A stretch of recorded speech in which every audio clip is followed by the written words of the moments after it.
far as expectations, I expect for us to compete for the district crown and have a chance to win the region. We got a great group of skills coming back, and Justice and Turnmeyer and Elkins and Fields and Patton and Tibbs. I mean, we got some depth that I don't think I've ever had at the skill position anywhere I've ever been. But the key is going to be how quickly we can get those offensive linemen up to par, up to speed. And Coach Humphreys and Coach Hunter have done a fabulous job so far of getting those guys. I can see them getting better every day. And the key is going to be once we put pads on, how those guys progress. I don't think they've ever been real physical up here. It's been more finesse. And defensively, we've got to be more physical. We gave up 438 points last year in 12 or 13 games. We can't do that and expect to be successful and win when it matters. And so that's things that we've got to work on. We're going to run the ball more this year. Try to take some pressure off Mac, so Mac doesn't have to make the big play every time he's out on the field. Try to control the game, manage the game, not turn the ball over, and create turnovers. And I think that's always going to be the key to success, no matter what level you play football. So that's just what we're going to do. What kind of a transformation has it been for you, going from a coordinator to a head coach?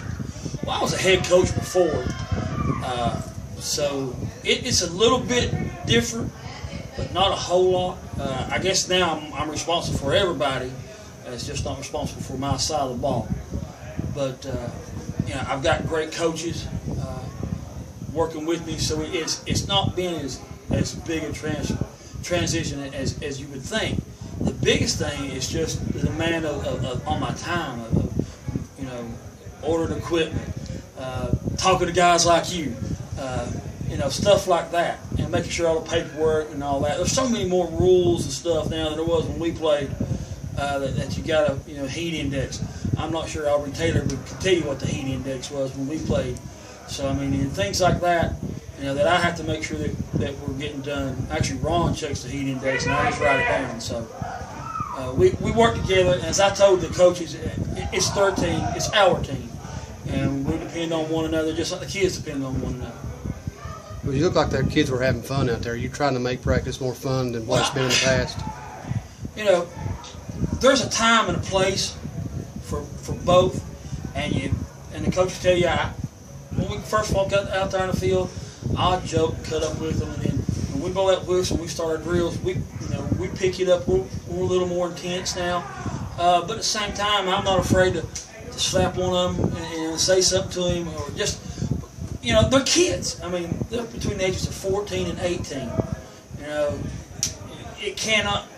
If it's serious for 2 straight hours, you're going to lose them, okay? And you better be able to go up and talk with them, because as much as you're going to ride them and be on them when they do wrong, you better be able to go put your arm around them and pick them up when you see they're having a bad day. Especially if you want them to go out and leave it all out on the field for you on Friday night. Sounds good, Shawn. Thanks a lot, buddy. Appreciate it, buddy.